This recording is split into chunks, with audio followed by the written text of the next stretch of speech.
как да направите вашата Алфа Ромео малко по-модерна, без да разваляте централната конзола, как изглежда? Останете за да видите. Първо трябва да извадим радиото и затова имаме две опции при 147-та. Или първо махаме долната част, която са за картите и за къп холдера, или може да си използваме оригинални щипки за вадене на радиото.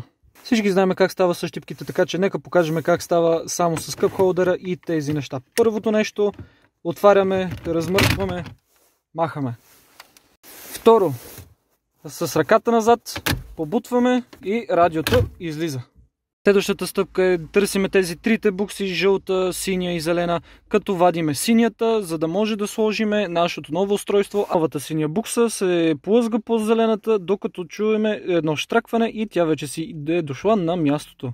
Последната стъпка от буксите и от кабелите, това е да се сложи, да се чуе щракване и вече да си го наместите това по такъв начин, да не го нараните, но все пак да можете и да сложите радиото.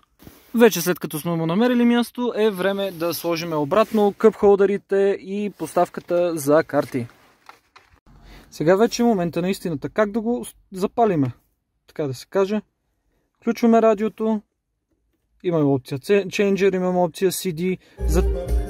За тези, които нямат опция Source никъде по бутоните, единствената опция ни е с едно натискане на CD-то, за да превключим на Changer, вече след като имаме пуснато CD и както виждаме, то вече го приема и все едно играе ролята на Changer, все едно лупва.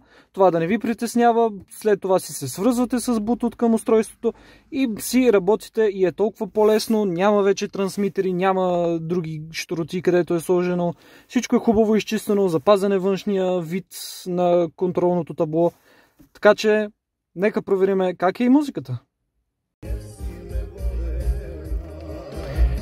Бих казал, че качеството е много добро, то е с Bluetooth пето поколение или 5.1 пишеше, точно ще ви изложа, ще има линк към дадения модул, така че надявам се да съм ви помогнал и ще се видим в следващото видео.